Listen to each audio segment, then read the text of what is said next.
A.A. Maramis. A.A. Maramis lahir pada 20 Juni 1897 dan ia merupakan putra dari pasangan Andreas Alexander Maramis dan Charlotte Tikoalu. Ia menempuh pendidikan dasar di Manado, kemudian ia sekolah menengah di Batavia, dan pada tahun 1919 ia berangkat ke Belanda untuk belajar hukum di Universitas Leiden. Kemudian pada tahun 1927 ia lulus dan menyandang gelar Master in the Rechten atau Mister. Setelah lulus, ia kembali ke Indonesia dan membuka praktik hukum di Batavia dan Palembang.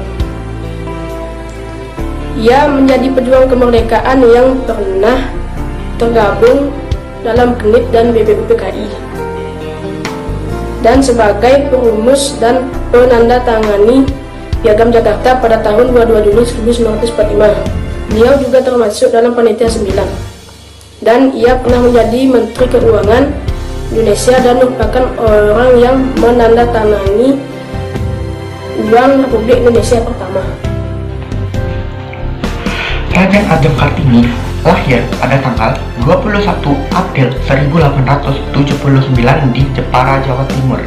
Raden Ajeng Kartini atau Raden Ayu Kartini adalah seorang anak perempuan dari seorang patih yang kemudian diangkat menjadi Bupati Jepara, yaitu Raden Mas Adipati Aryo Sumadiningrat. Putri dari patih tersebut dikenal sebagai pelopor kesamaan derajat pria dan wanita di Indonesia. Awal perjuangannya itu dimulai saat ia berumur 12 tahun. Ia dilarang melanjutkan studinya di ELS, di mana ia bisa belajar bahasa Belanda dan banyak mengenal teman-teman dari Belanda.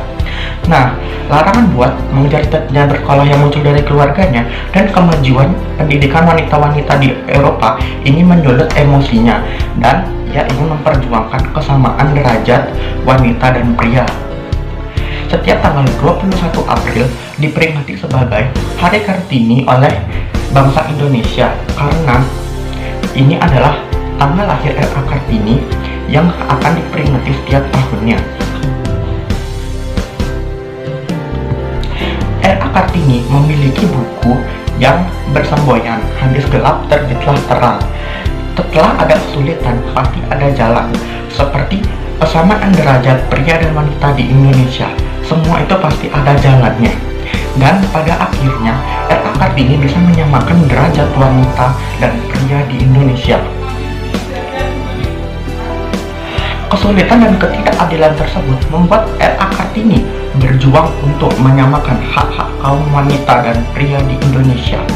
Meskipun banyak yang menentang usahanya, Raden Ajeng Kartini tidak pernah menyerah dan selalu semangat.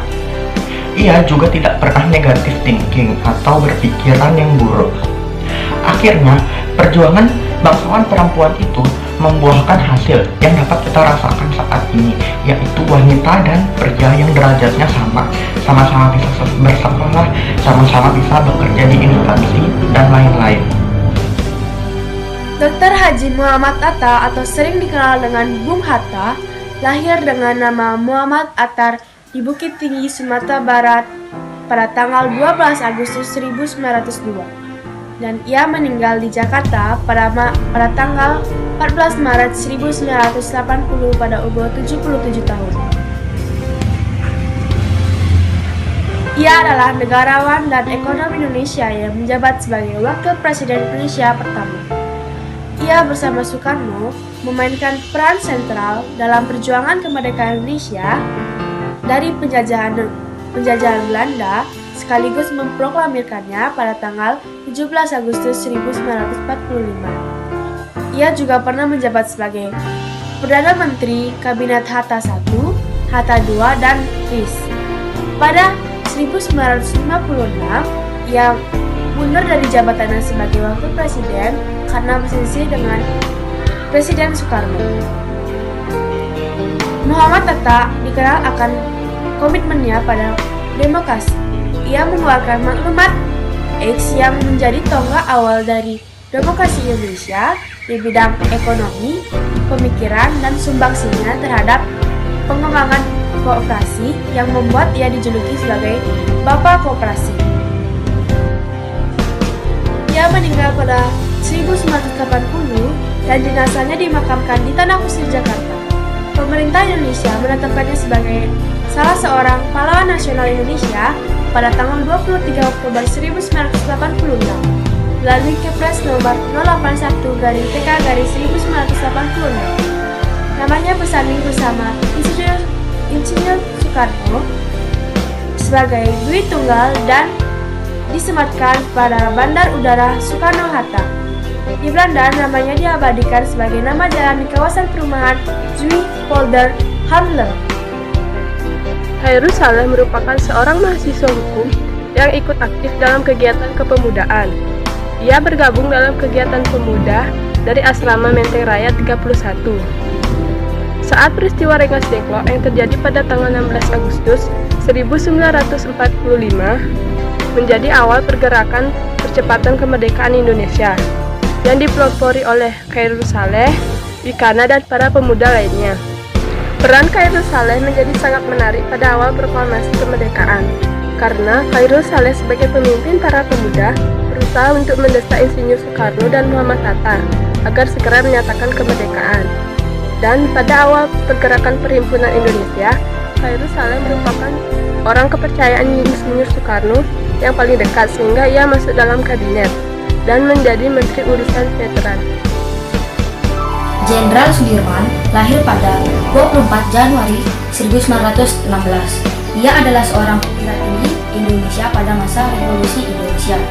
Sebagai Jenderal Besar atau Panglima Tentara Nasional Indonesia yang pertama, pada saat Jepang menduduki Hindia Belanda pada tahun 1142 ke tahun 1144, ia bergabung dengan Tentara Pembela Tanah Air atau yang sering disebut dengan PETA. Sudirman, yang pada saat itu menjabat sebagai Komandan Batalion di Banyumas, selama menjabat Sudirman bersama rekannya sesama prajurit melakukan pemberontakan. Namun kemudian diasingkan ke Bogor. Setelah memproklamasikan kemerdekaan pada tanggal 17 Agustus 1945, Sudirman melarikan diri dari pusat penahanan di Bogor, kemudian pergi ke Jakarta untuk bertemu Presiden I.R. Soekarno. Ia ditugaskan untuk mengawasi proses penyerahan diri tentara Jepang yang diadakan di Banyumas. 3 tahun berikutnya, Sudirman menjadi saksi kegagalan negosiasi dengan tentara kolonial Belanda yang ingin kembali menjajah Indonesia. Yang pertama, Janji Linggarjati yang disusun oleh Sudirman, dan kemudian perjanjian Renville yang menyebabkan Indonesia harus mengembalikan wilayah yang diambil dalam agresi militer kepada Belanda dan memberikan 35.000 tentara Indonesia. Jenderal Sudirman kemudian menghadapi pemberontakan dari dalam dan termasuk upaya kudeta pada tahun 1948 sebagai penyebab penyakit tuberkulosisnya, dan ia masuk rumah sakit karena penyakitnya tersebut. Pada tanggal 19 Desember 1948, beberapa hari setelah Sudirman keluar dari rumah sakitnya, Belanda melancarkan agresi militer kedua untuk menduduki Yogyakarta. Mendengar kabar tersebut, Jenderal Sudirman bergegas ke Yogyakarta dengan pasukan kecilnya. Kemudian, Jenderal Sudirman membuat markas di Soba di dekat Gunung Lawu. Kemudian, Jenderal Sudirman dipanggil ke Yogyakarta pada bulan Juni 1949. Meskipun ingin melanjutkan perlawanan terhadap Belanda, ia dilarang oleh I.R. Soekarno karena penyakit yang dialaminya yaitu TBC. Sudirman wafat kurang lebih 1 bulan setelah Belanda mengakui kemerdekaan. Dr. Sutomo atau Subroto adalah tokoh pendiri organisasi Budi Utomo. Beliau lahir pada tanggal 30 Juli 1888. Pada tahun 1903, Sutomo menempuh pendidikan kedokteran di School of Lady. Setelah lulus, beliau bekerja sebagai dokter pemerintah di beberapa daerah di Jawa. Dr. Sutomo perannya dalam kebangkitan nasional adalah tokoh pendiri organisasi Budi Utomo. Organisasi ini adalah organisasi pergerakan pertama di Indonesia. Organisasi ini awalnya dibangun karena ia bersama kawan-kawan dari Stovia memperkenalkan ide untuk memberikan bantuan bagi para pelajar pribumi berprestasi tapi miskin.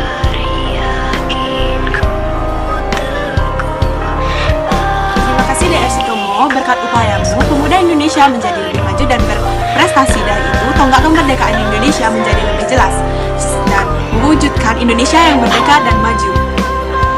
Terima kasih Indonesia, kau adalah identitasku, tempat tinggalku, dan kau adalah junjungan hidupku.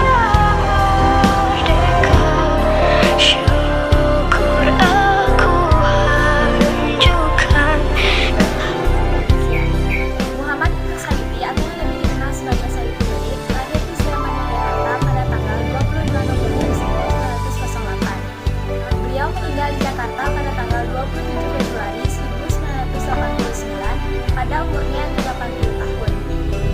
Beliau memiliki sikap nasionalisme yang sangat besar. Sikap tersebut sudah ditanamkan oleh ayahnya sejak beliau masih kecil. Beliau dicatat dalam sejarah Indonesia sebagai pengganti naskah proklamasi kemerdekaan Republik Indonesia. Saat itu, setelah naskah proklamasi selesai, Salibi mengusulkan agar teks proklamasi ditandatangani oleh Soekarno-Hatta. Setelah itu, dia mengetik dan mengubah naskah tersebut dari kalimat awal wakil-wakil bangsa Indonesia diganti menjadi atas nama bangsa Indonesia. Dr. Haji Manwidudiningrat memiliki nama lengkap yaitu Dr. Kanjeng Raden Tumenggung Haji Manwidudiningrat. Lahir pada tanggal 21 April 1879. Ia adalah putra dari seorang penjaga sebuah toko kecil di Yogyakarta bernama Ki Sutrodono. Dan ibunya adalah seorang wanita berdarah Gorontalo.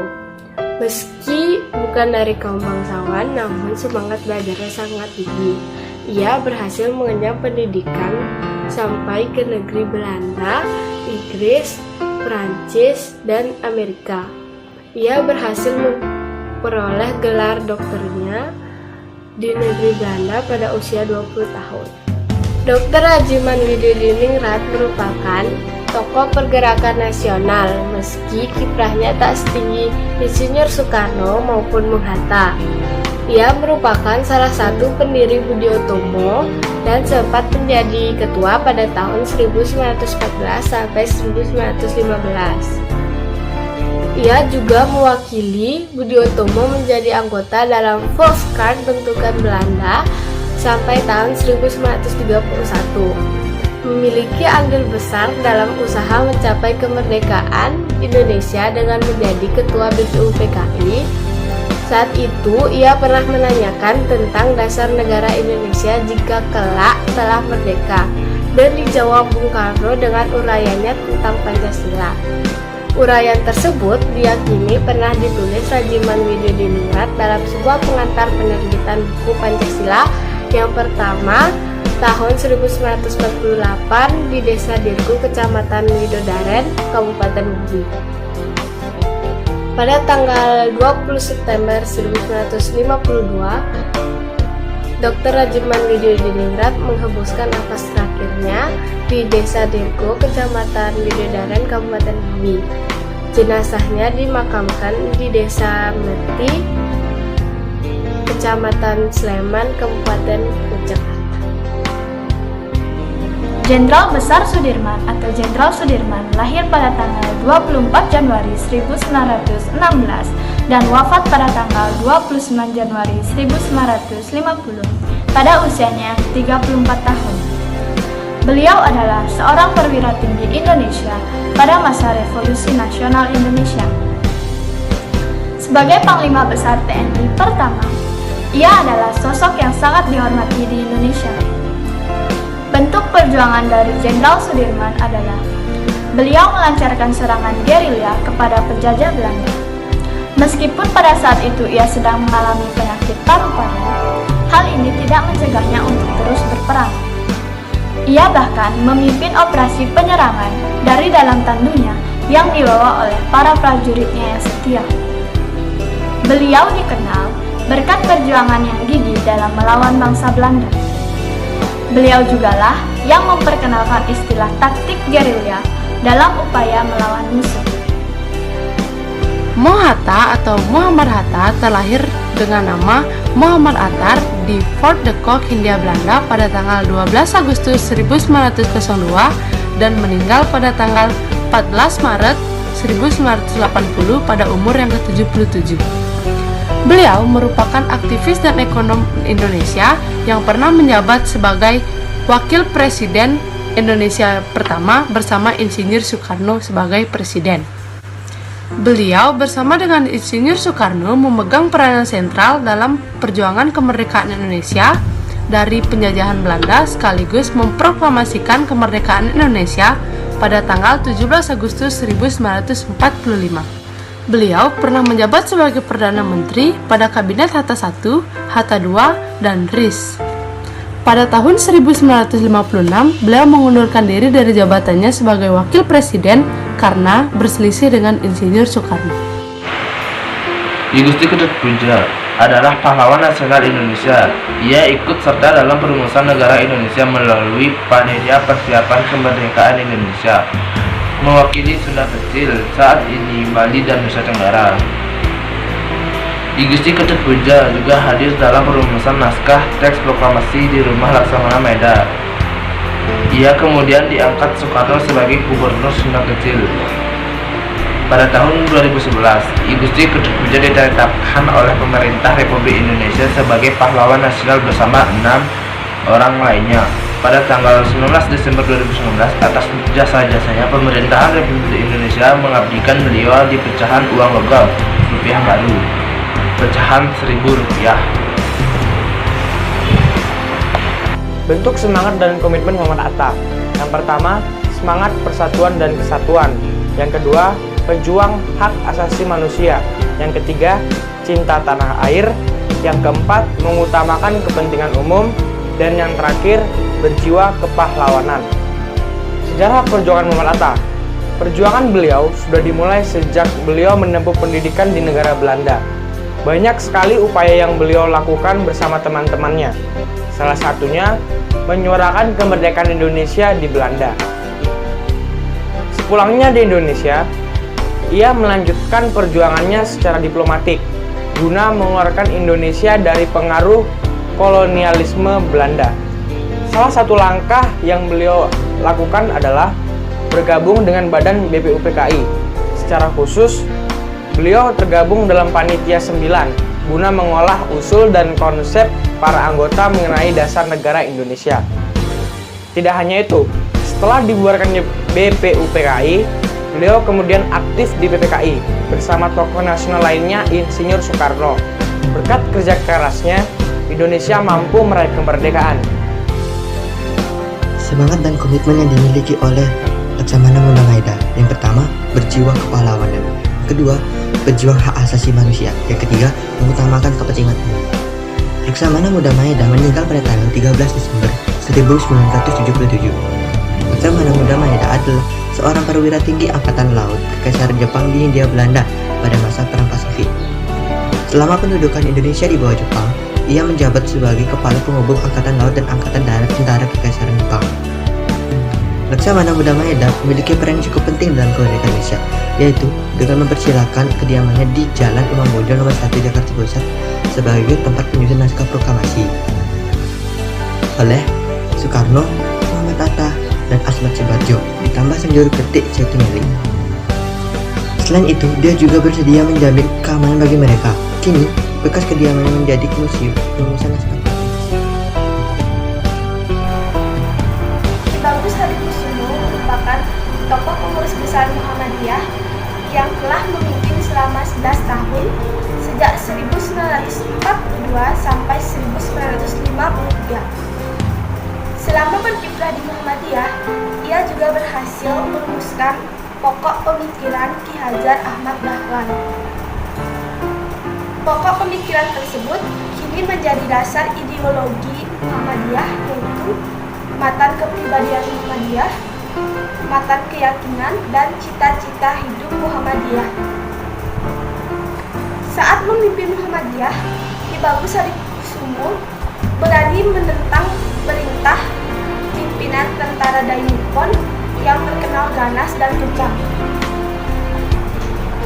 Ki Bagus Hadikusumo wafat pada usianya yang ke-64 Selasa 10 November 2015 dengan bertepatan Hari Pahlawan.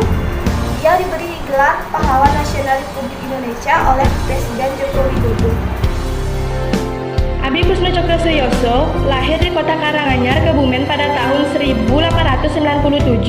dan meninggal pada tahun 1968. Ia adalah salah satu bapak pendiri kemerdekaan Indonesia dan penandatangan konstitusi. Ia merupakan anggota Panitia 9 yang merancang pembukaan Undang-Undang Dasar 1945 atau yang dikenal sebagai Piagam Jakarta. Setelah kemerdekaan, Abi Kusno Cokrosuyoso menjabat sebagai Menteri Perhubungan dalam Kabinet Presidensial pertama Insinyur Soekarno dan juga menjabat sebagai Penasehat Biro Pekerjaan Umum. Kakak Abi Kusno Cokrosuyoso adalah Umar Syahid Cokroaminoto, pemimpin pertama Syarikat Islam. Setelah kematian saudaranya pada tanggal 17 Desember 1934, Abi Kusno Cokrosuyoso mewarisi jabatan sebagai pemimpin Partai Syarikat Islam Indonesia atau PSII dengan Muhammad Husni Tamrin dan Amir Syarifuddin. Abi Kusno Cokrosuyoso membentuk gabungan politik Indonesia yang terdiri dari semua partai politik, kelompok, dan organisasi yang menganjurkan kemerdekaan negara. Perjuangan Fatmawati yaitu sebagai penjahit bendera pusaka. Fatmawati bukan sekedar penjahit bendera yang disangka orang-orang. Inisiatif untuk menjahit bendera dari 1,5 tahun sebelum Indonesia merdeka merefleksikan pemikirannya yang matang tentang kemerdekaan bangsa. Padahal mencari kain untuk membuat bendera di zaman itu bukanlah suatu hal yang mudah. Hal tersebut lantaran sebagian masyarakat masih menggunakan karung goni untuk membalut tubuhnya. Pada saat itu, Fatmawati hanya mampu membuat bendera dengan ukuran 50 cm. Karena dianggap terlalu kecil, Fatmawati membuat lagi dengan ukuran yang lebih besar. Setelah menemukan selembar kain spray berwarna putih, Fatmawati lantas menyuruh Lukas Castrayo untuk mencarikan selebar kain berwarna merah. Lukas menemukan sebuah kain berwarna merah di sebuah warung soto yang digunakan sebagai tenda. Ia menebusnya dengan harga 50 sen, lalu menyerahkannya kepada Fatmawati. Malam itu juga, Fatmawati mampu merampungkan bendera merah putih dengan ukuran 276 dikali 200 cm dengan dijahit menggunakan tangan. Nama pendiri negara yaitu Insinyur Soekarno. Bentuk semangat dan komitmen yaitu yang pertama, bersifat nasionalisme dan patriotisme yang sangat tinggi. Yang kedua, idealisme perjuangan yang sangat kental yang sangat tinggi. Yang ketiga, jiwa yang menggelora untuk mencapai kemerdekaan bangsanya. Yang keempat, tegas dalam menolak setiap iming-iming bangsa asing. Cara perjuangan. Pada tanggal 1927, beliau bersama teman-temannya mendirikan PNI guna menciptakan perjuangan yang terorganisir dan terarah, sehingga kemerdekaan dapat lebih mudah untuk diraih. Akibat langkah yang beliau tempuh, beliau harus sering berhadapan oleh kolonial Belanda sehingga menjadikan beliau sering diasingkan. Pengasingan yang diperoleh oleh beliau tidak menyurutkan semangat beliau. Banyak langkah-langkah yang beliau lakukan, seperti menyusun pledoi bertuliskan Indonesia mengusulkan landasan dasar negara sewaktu sidang BPUPKI, ikut berpendapat dalam upaya memerdekakan Indonesia, serta ikut aktif dalam usaha-usaha menciptakan kemerdekaan Indonesia lainnya. Nama pendiri negara yaitu Kiai Haji Wahid Hasyim. Bentuk semangat dan komitmen yang pertama, berorganisasi di organisasi positif dalam bidang keagamaan. Yang kedua, bersikap patriotisme dan nasionalisme. Yang ketiga, menjadi pribadi yang jujur, cerdas, amanah, serta dapat dipercaya. Sejarah perjuangan. Kiai Haji Wahid Hasyim merupakan tokoh pahlawan nasional yang juga mendapat gelar Founding Father, bapak pendiri bangsa Indonesia. Langkah cemerlang yang diambil dalam perjuangan Kiai Haji Wahid Hasyim adalah membentuk Kementerian Agama. Beliau juga termasuk salah satu anggota BPUPKI. Peran beliau sangat penting, yaitu guna menengahi perbedaan pandang antar kaum nasionalis dan kaum Islami. Kiai Haji Wahid Hasyim juga merupakan tokoh nasional termuda yang ikut serta dalam penandatanganan Piagam Jakarta. Perjuangan Muhammad Hatta, yaitu Dr. Andos Muhammad Hatta, sangat ahli dan pandai dalam perundingannya melawan Belanda. Dr. Andus Muhammad Hatta memiliki strategi yang sangat sulit untuk diantisipasi Belanda. Berkat keahlian dan kepandaiannya, maka pada tahun 1949 Belanda menyerahkan kedaulatan Republik Indonesia di konferensi meja bundar yang ditandatangani oleh Muhammad Hatta. Berdasarkan hasil sidang Panitia Persiapan Kemerdekaan Indonesia atau PPKI tanggal 18 Agustus 1945, maka Dr. Andus Muhammad Hatta terpilih menjadi wakil presiden mendampingi presiden terpilih yaitu Insinyur Soekarno. Dan Dr. Andus Muhammad Hatta juga dikenal dengan Bapak Koperasi Indonesia. Dr. Andus Muhammad Hatta juga dikenal dengan nama Bung Karno. Dilahirkan di Bukit Tinggi, Sumatera Barat, 12 Agustus 1902. Beliau wafat pada tanggal 14 Maret 1950, yakni pada usia 70 tahun. Bung Hatta juga merupakan seorang pejuang, negarawan, dan wakil presiden Indonesia yang pertama. Adapun peranan Bung Karno dalam proklamasi kemerdekaan Indonesia antara lain: pertama, Bung Hatta menyusun konsep teks proklamasi di Rumah Laksamana Tadashi Maeda bersama Insinyur Soekarno dan Mr. Ahmad Subarjo. Yang kedua, Bung Hatta menandatangani teks proklamasi atas nama bangsa Indonesia bersama Insinyur Soekarno. Sebelum Indonesia merdeka, Bung Hatta termasuk dalam organisasi Jong Sumatera Timur. Beliau juga pernah menjadi ketua Perhimpunan Indonesia, yaitu organisasi yang terdiri para mahasiswa yang menempuh pendidikan di Belanda. Muhammad Yamin lahir pada tanggal 24 Agustus 1903 dan meninggal pada tanggal 17 Oktober 1962. Yamin memulai pendidikannya di Hollands Indische School dan kemudian dia berlanjut ke Algemeen Middelburg School dan memasuki perguruan tinggi yaitu Perguruan Tinggi Hukum Jakarta atau Perguruan Tinggi Hukum Universitas Indonesia. Ia mengawali karir politiknya sebagai mahasiswa di Jakarta. Ketika itu, ia bergabung dalam organisasi Jong Sumatenan Bond dan menyusun Ikrah Sumpah Pemuda yang dibacakan pada Kongres Pemuda II. Dalam ikrah tersebut, ia menetapkan bahasa Indonesia sebagai bahasa persatuan yang diambil dari bahasa Melayu. Melalui organisasi Indonesia Muda, Yamin mendesak supaya bahasa Indonesia dijadikan sebagai alat persatuan. Kemudian, setelah merdeka, bahasa Indonesia menjadi bahasa resmi serta bahasa utama dalam kesusastraan Indonesia. Pada tahun 1932, Yamin memperoleh gelar sarjana hukum. Ia kemudian bekerja dalam bidang hukum di Jakarta hingga tahun 1942. Pada tahun yang sama, Yamin tercatat sebagai anggota Partindo atau Partai Indonesia. Setelah Partindo bubar bersama Adenan Kapaugani dan Amir Syarifuddin, ia mendirikan Gerakan Rakyat Indonesia atau Gerindo. Tahun 1939, ia terpilih sebagai anggota Volksraad untuk menyalurkan aspirasi rakyat. Dan setelah itu, dia kemudian membangun gerakan-gerakan nasional untuk memacu semangat para pemuda tentang pentingnya kemerdekaan bagi sebuah bangsa. Semangat dan komitmen Raden Panji Suroso. Raden Panji Suroso itu pantang menyerah, tidak mengenal lelah dan cinta tanah air. Raden Panji Suroso lahir di Jawa Timur 3 November 1893 dan meninggal di Indonesia 16 Mei 1981.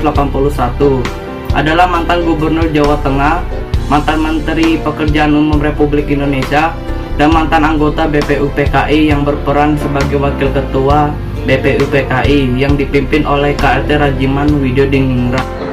Perjuangan Soeharto. Perjuangan Soeharto ialah saat dia membangun perekonomian rakyat Indonesia yang begitu terpuruk dan kelaparan di mana-mana. Dengan pembangunan 5 tahun serta meningkatkan hubungan batin antara ABRI, rakyat, dan eksponen NAM dalam melanjutkan perekonomian. Soeharto mengenakan prinsip demokrasi Pancasila pada masa pemerintahannya. Semangat dan komitmen Soeharto eksponen terhadap perjuangan Orde Baru tetap dipelihara dengan sebaik-baiknya. Dan generasi diharapkan lebih mampu melaksanakan Pancasila sebagai salah satu azas bermasyarakat, berbangsa, dan bernegara. Harapan itu disampaikan dalam rangka menyambut penyelenggaraan peringatan Tri Tuntunan Rakyat atau Tritura yang disampaikan oleh Menteri Pemuda dan Olahraga Dr. Abdul Ghafur yang berbunyi meningkatkan hubungan batin antara ABRI rakyat dan eksponen NAM dalam pembangunan ekonomi dan politik berdasarkan UUD 1945 dan Pancasila. Mr. Raden Ahmad Subarjo Joyo Adi Surjo atau bisa dipanggil Ahmad Subarjo lahir pada tanggal 23 Maret 1898 di Karawang, Jawa Barat. Beliau meninggal pada tanggal 15 Desember 1978 pada usia 82 tahun. Beliau adalah tokoh perjuangan kemerdekaan Indonesia, diplomat, dan juga pahlawan nasional Indonesia. Peranan Ahmad Subarjo dalam kemerdekaan Republik Indonesia: yang pertama, berjuang melawan penjajah dengan sikap anti penjajahnya. Yang kedua, berani bertanggung jawab dan mempertaruhkan nyawanya demi memerdekakan Indonesia dalam peristiwa Rengas Dengklok. Yang ketiga, membantu IR Soekarno dan Muhammad Hatta menentukan dasar negara. Yang keempat, membantu urusan pemerintahan dalam kemerdekaan Indonesia. Dan yang kelima, membantu menyelesaikan konflik antara golongan tua dan golongan muda demi melaksanakan kemerdekaan Indonesia. Yang keenam, mengisi pemerintahan sebagai menteri pada kabinet IR Soekarno. Mr. Supomo. Mr. Supomo lahir di Sukoharjo, Jawa Tengah pada tanggal 22 Januari 1903 dan meninggal di Jakarta pada tanggal 12 September 1958. Pada umur 55 tahun, beliau adalah seorang pahlawan nasional Indonesia. Supomo dikenal sebagai arsitek Undang-Undang Dasar 1945 bersama dengan Muhammad Yamin dan juga IR Soekarno. Peran penting Mr. Supomo dalam mempersiapkan negara Indonesia merdeka dan dalam perumusan dasar negara adalah menjadi anggota yang aktif dalam organisasi BPUPKI dan PPKI dan ikut serta dalam mengusulkan dasar negara yang berbunyi persatuan, kekeluargaan, keseimbangan lahir dan batin, musyawarah, dan keadilan rakyat. Tujuan negara menurut Mr. Supomo yaitu berbunyi bahwa jika kita hendak mendirikan negara Indonesia yang sesuai dengan keistimewaan sifat dan corak masyarakat Indonesianya, maka negara kita harus berdasarkan atas aliran pikiran dan negara integralistik, negara yang bersatu dengan seluruh rakyatnya, yang mengatasi seluruh golongannya dalam lapangan apapun. Untuk perjuangan Ki Hajar Dewantara yaitu di bidang pendidikan. Ki Hajar Dewantara mendirikan perguruan Taman Siswa pada tanggal 3 Juli 1922. Perguruan ini sangat menekankan pendidikan rasa kebangsaan kepada peserta didiknya agar mau mencintai bangsa dan tanah airnya serta memperoleh kemerdekaan. Di bidang pers, bagi Ki Hajar Dewantara, majalah atau surat kabar merupakan wahana yang sangat penting bagi suatu lembaga untuk menyebarkan cita-citanya kepada masyarakat. Oleh karena itu, beliau menerbitkan brosur dan majalah yang diberi nama Wasita pada tahun 1928 sampai dengan 1931. Selanjutnya, beliau menerbitkan majalah yang bernama Prusa pada tahun 1931. Di samping itu, Ki Hajar Dewantara juga menerbitkan majalah Keluarga dan majalah Keluarga Putra pada tahun 1936.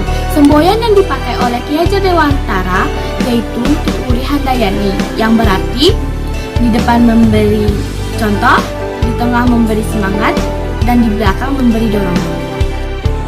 Burhanuddin Muhammadiyah atau BMDIah merupakan salah satu tokoh pejuang kemerdekaan, tokoh pers, tokoh diplomat, dan juga pengusaha Indonesia. Pada peristiwa proklamasi tahun 1945, BMDIah berperan sebagai seorang wartawan dan menyiarkan berita kemerdekaan Indonesia ke seluruh penjuru tanah air. Pada akhir September 1945, setelah diumumkannya kemerdekaan Indonesia, BMDIah bersama sejumlah rekannya yaitu Joseph Isaac dan juga Rosihan Anwar mengangkat senjatanya ke percetakan Jepang, Jawa Shimbun yang menghasilkan harian Asia Raja. Meskipun Jepang telah menyerah kalah, BMDIah dan teman-temannya ragu karena Jepang masih memegang senjata. Namun, kenyataannya berbanding terbalik. Jepang tidak melawan dan akhirnya percetakan tersebut diserahkan kepada BMDIah dan kawan-kawan. Haji Agus Salim merupakan salah satu pejuang nasional yang lahir di kota Gadang, Agam, Sumatera Barat, Hindia Belanda pada tanggal 8 Oktober 1884. Haji Agus Salim adalah seorang pejuang yang ditetapkan pada tanggal 27 Desember tahun 1961 melalui ketetapan Presiden nomor 657 tahun 1961. Pendidikan pertama Haji Agus Salim yaitu ditempuh di European Learning School atau ELS, sekolah khusus anak-anak se-Eropa. Kemudian dilanjutkan di Hurtburger School HBS di Batavia. Ketika lulus, Haji Agus Salim berhasil mendapat julukan atau lulusan terbaik di HBS School se-Hindia Belanda. Setelah Haji Agus Salim menyelesaikan pendidikannya, Haji Agus Salim ditunjuk untuk memimpin misi diplomatik Republik Indonesia untuk mengunjungi negara-negara Islam di Timur Tengah pada 4 April 1947. Tugasnya adalah membawa misi diplomatik perjuangan Indonesia, terutama membawa misi pengakuan kemerdekaan Indonesia. Berkat Haji Agus Salim, usaha dan kepiawaian pengusahaan bahasa Arab yang dimilikinya, Indonesia mendapat pengakuan de jure dan de facto berturut-turut dari Mesir pada 10 Juni 1947, Suriah 2 Juni 1947, Irak 16 Juni 1947, Afghanistan 23 September 1947, dan Arab Saudi 21 November 1947. Meskipun demikian, terdapat negara yang hanya mengakui Indonesia de facto ataupun hanya mengakui de jure saja.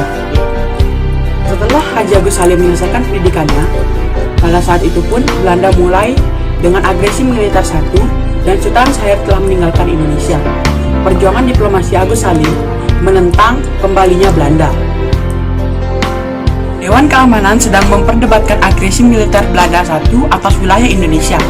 Sewaktu Belanda melancarkan agresi militer dua, Agus Salim bersama sejumlah tokoh Republik Indonesia ditawan Belanda di Perapat dan kemudian dipindahkan ke Bangka.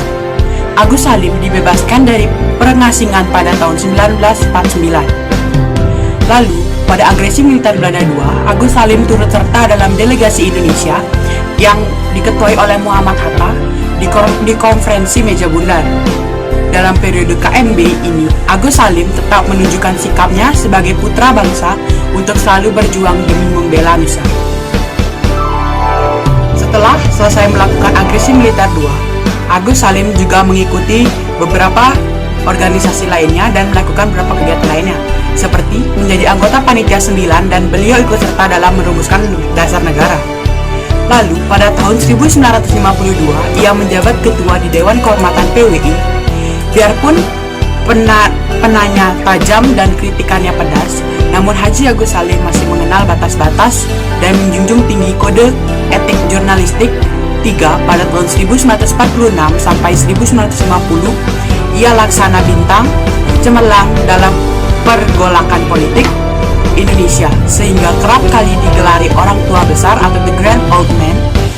Ia pun pernah menjabat sebagai Menteri Luar Negeri Republik Indonesia pada Kabinet Presidentil dan di tahun 1950 sampai akhir hayatnya dipercaya sebagai penasehat Menteri Luar Negeri. 4. Menjadi anggota Volkscar pada tahun 1921 sampai 1924. Selanjutnya, Haji Agus Salim pernah menjadi pembicara pada pembukaan hubungan diplomatik Indonesia dengan negara-negara Arab, terutama Mesir pada tahun 1947. Tadi adalah beberapa pengalaman Haji Agus Salim serta apa yang telah dilakukannya. Muhammad Natsir dikenal sebagai ulama, politis, dan pejuang kemerdekaan. Ia merupakan pendiri sekaligus pemimpin Partai Politik Masyumi. Ia juga merupakan tokoh Islam terkemuka di Indonesia. Di dalam negeri, ia pernah menjabat sebagai Menteri dan Perdana Menteri Indonesia. Sedangkan di kancah internasional, ia pernah menjabat sebagai Presiden Liga Muslim Sedunia atau World Muslim Congress. Dia juga pernah menjadi Ketua Dewan Masjid Sedunia. Pada pertengahan 1930-an, ia bergabung dengan partai politik berideologi Islam. Pada tanggal 5 September 1950, ia diangkat sebagai Perdana Menteri kelima Indonesia. Setelah mengundurkan diri dari jabatannya pada tanggal 26 April 1951, karena berselisih paham dengan Presiden Soekarno, ia semakin vokal menyuarakan pentingnya peranan Islam di dalam Indonesia.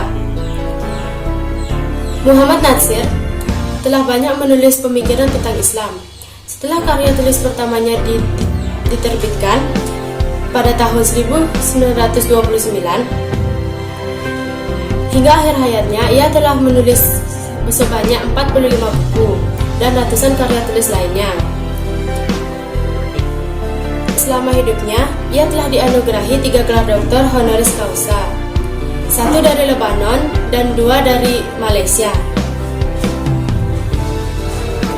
Muhammad Natsir dikenal sebagai Perdana Menteri yang tak punya baju bagus dan jasnya bertambal. Ia dikenal sebagai menteri yang tidak memiliki rumah dan menolak dihadiahkan mobil mewah. Raden Oto Iskandar-Dinata. Raden Oto Iskandar-Dinata lahir di Bandung, Jawa Barat pada tanggal 31 Maret 1897. Keberanian Oto Iskandar-Dinata dalam menentang penjajah membuat dirinya dijuluki si Dalah Harapan. Kota Bandung menjadi tempat awal Oto aktif di pergerakan politik yang diawali menjabat sebagai Wakil Ketua Budi Utomo cabang Pekalongan. Pada tahun 1945, Oto menjadi anggota Badan Penyelidik Usaha-Usaha Persiapan Kemerdekaan Indonesia atau BPUPKI dan duduk pada Panitia Persiapan Kemerdekaan Indonesia atau PPKI. Dalam sidang PPKI tanggal 19 Agustus 1945, Oto yang mengusulkan agar Soekarno dipilih menjadi presiden dan Muhammad Hatta sebagai wakil presiden. Oto juga merupakan orang yang menganjurkan salam nasional, yaitu Indonesia Merdeka. Dr. Wahidin Sudirohusodo merupakan pria yang lahir di Melati, Sleman, Yogyakarta pada tanggal 7 Januari 1852.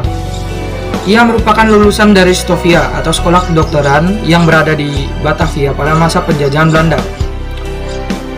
Dr. Wahidin Sudirohusodo memiliki semangat dan komitmen yang tinggi dalam melawan penjajahan Belanda. Bentuk semangat dan komitmennya adalah setelah ia lulus dari Stovia, ia memiliki pemikiran untuk melawan penjajah tanpa menggunakan fisik. Lalu, ia juga memiliki sikap patriotisme serta nasionalisme yang sangat tinggi. Tidak hanya itu, Dr. Wahidin Sudirohusodo juga memiliki bentuk perjuangannya. Bentuk perjuangannya adalah saat ia telah lulus dari Stovia, ia pun menggagas sebuah organisasi yang bersifat kependidikan yang bernama Budi Utomo.